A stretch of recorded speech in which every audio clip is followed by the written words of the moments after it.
बिस्मिल्लाहिर्रहमानिर्रहीम। अस्सलाम वालेकुम। मैं हूँ दुआ और आज मैं आपके साथ शेयर करने वाली हूँ हलीम बनाने का तरीका। चाहे आप पहली बार बना रहे हों या बनाते रहते हों, मैंने इस एक वीडियो में हलीम बनाते हुए जो जो मसले आते हैं या जिसकी वजह से लोग हलीम बनाना स्किप कर देते हैं, इस 8 मिनट की वीडियो में जो बड़ी मेहनत से बनाई हुई है, उनके सब सवालों के जवाब होंगे। जैसे कि बाज़ार वाला जायका क्यों नहीं आता, लेसदार हलीम क्यों नहीं बन पाती, कम वक्त में घर में पड़े दाल और दलिए से पैकेट से अच्छे जायके वाली हलीम कैसे बनेगी। इस वीडियो को कंप्लीट देखने के बाद आप नॉर्मल रूटीन में भी आसानी से हलीम बनाने लग जाएंगे। तो चले शुरू करते हैं हलीम बनाने का तरीका। हलीम रेसिपी बनाने के लिए हम चारों दालों का इस्तेमाल करेंगे जो अमूमन हमारे घरों में मौजूद होती हैं। ये है दाल चना, जिसे आप चने की दाल कहते हैं। ये है मूंग की दाल, जो पीली दाल होती है, ये ज़्यादा खाई जाती है, घरों में बहुत ज़्यादा बनाई जाती है।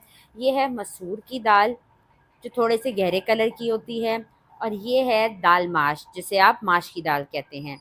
ये चारों दालें मैंने आधा आधा कप ली हैं। अगर आप देखा जाए तो ये आधा पाव के हिसाब से मैंने ये चारों दालें ली हैं।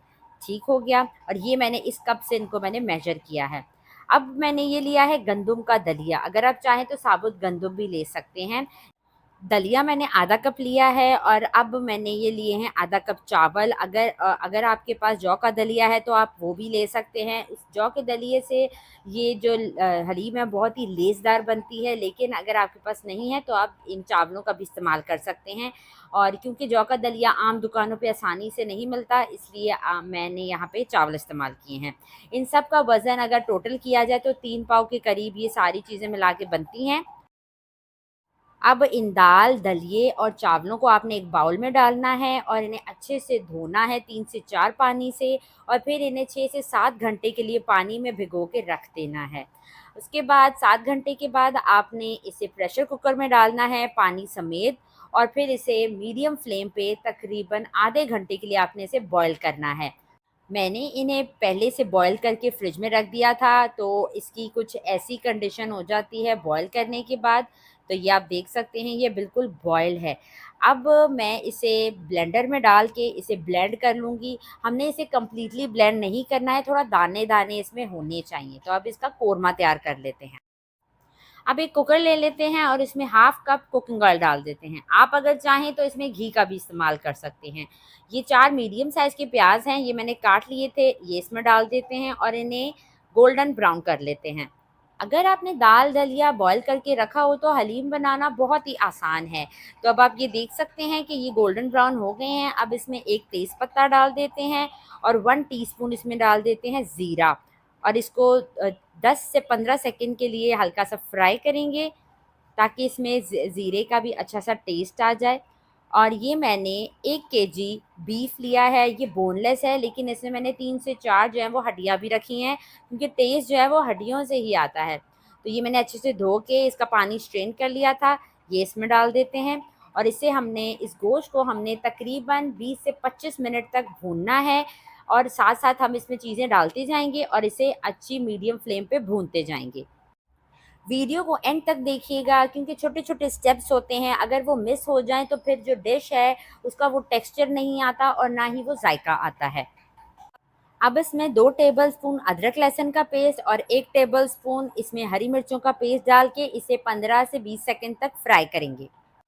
वीडियो पसंद आए तो इसे लाइक करें और मेरे channel cooking and tips with दुआ को सब्सक्राइब करें, और सब्सक्राइब के बटन के साथ जो बेल का आइकन है उसे भी ज़रूर दबाएं। अब इसमें डाल देते हैं कुछ स्पाइसेस। 2 टेबलस्पून इसमें जाएगा लाल मिर्चों का पाउडर, 1 टेबलस्पून इसमें कुटी लाल मिर्च जाएगी, 1.5 टेबलस्पून इसमें भुना कुटा ज़ीरा जाएगा, 1.5 टेबलस्पून इसमें भुना कुटा धनिया, 1 टेबलस्पून इसमें नमक जाएगा। नमक हमने दाल दलिए में भी 1 टेबलस्पून डाला था, इसलिए इसमें भी 1 टेबलस्पून डालेंगे, और हाफ़ टेबलस्पून इसमें जाएगी हल्दी।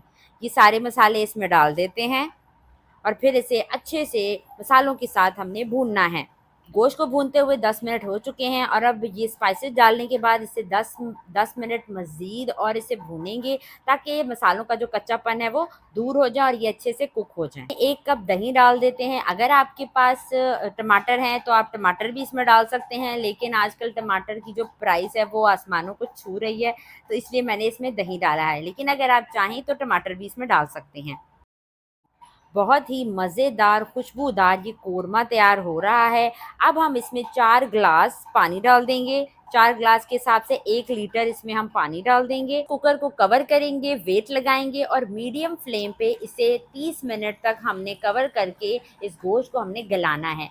वैसे तो गोश्त 15 मिनट में गल जाता है, लेकिन हमें इसे थोड़ा एक्स्ट्रा गलाना है ताकि रेशे करने में इसके हमें आसानी हो और हमें यखनी भी मिले। आधे घंटे के बाद इसका प्रेशर रिलीज़ करने के बाद कवर हटा के आपको दिखा रहे हैं। ये आप देख सकते हैं गोश्त बहुत अच्छे से गल चुका है और अब इस गोश्त को हम अलग से बाउल में निकाल लेते हैं और इसके रेशे कर लेते हैं। और ये जो हमारे पास यखनी है वो हम दूसरे पतीले में डाल देते हैं। अब ये जो हमने दाल दलिया और चावल को बॉयल किया था उसे मैंने मोटा-मोटा ब्लेंड कर लिया है ब्लेंडर में डाल के, और ये अब इसमें इस यखनी में डाल देते हैं और फिर इसे अच्छे से मिक्स कर लेते हैं ताकि इसमें कोई भी लम्स ना बने और ये अच्छे से इसमें मिक्स हो जाएँ। मिक्स करने के साथ ही हमने इसमें 2 ग्लास पानी डाल देना है ताकि ये अच्छे से इसमें पक जाए।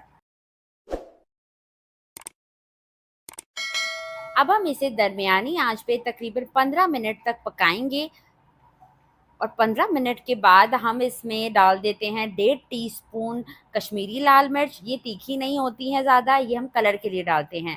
और 1 टीस्पून इसमें जाएगा नमक और 1 टेबलस्पून इसमें जाएगा चिकन पाउडर और 1.5 टीस्पून इसमें जाएगा चाट का मसाला। चिकन पाउडर डालने से इसका टेस्ट, इसका जायका बहुत ही ज़्यादा ज़बरदस्त हो जाएगा। स्पाइसेस को मिक्स कर लेते हैं और फिर इसमें गोश्त डाल देते हैं जो हमने रेशा करके रख लिया था। गोश्त डालने के बाद बहुत ही अहम हिस्सा इस रेसिपी का शुरू होने वाला है, जो है हलीम घोटना। मैं आपको बताऊंगी कि आप कैसे इजीली हलीम को घोट सकते हैं, क्योंकि इसके जायके का जो दारोमदार है वो इसी घोटने के ऊपर होता है। मैं इस लकड़ी के घोटने से हलीम घोट रही हूँ। आपके पास अगर लकड़ी का चम्मच है जो आगे से गोलाई में है तो आप उससे भी अच्छे से इसे घोट सकती हैं। मैंने आँच को तेज़ कर दिया है और अब आप ये देख सकते हैं मुझे इसे पकाते हुए तकरीबन 15 से 20 मिनट हो चुके हैं और ये आप देख लें ये कैसी अब आहिस्ता-आहिस्ता गाढ़ी होती जा रही है और ये जो बबल्स हैं ये बहुत ज़्यादा ख़तरनाक होते हैं, तो आपने ज़रा ध्यान से और इनसे बच के काम करना है। हलीम को घोटने का मकसद ये होता है कि दाल, दलिया और गोश्त जो है वो यकजान हो जाए, और अगर ये आपका अलग-अलग रहेगा तो उसमें वो मज़ा नहीं आएगा। तकरीबन आधा घंटा इसे घोटने के बाद हलीम तैयार हो चुकी है। अब आपको इसकी फ़ाइनल लुक दिखाते हैं। अब आप इसे गार्निश करें हरा धनिया, पुदीना डालकर, अदरक और मोटी हरी मिर्चें और लेमन इसके ऊपर हल्का सा निचोड़ के और थोड़ा-सा इसमें चाट मसाला डाल। मैंने बहुत ही मेहनत से आपके लिए ये वीडियो बनाई है, तो जाते-जाते एक लाइक का बटन ज़रूर दबाएँ। इसी के साथ इजाज़त चाहती हूँ। अपना ढेर सारा ख़्याल रखिएगा, दुआओं में याद रखिएगा। अल्लाह हाफ़िज़।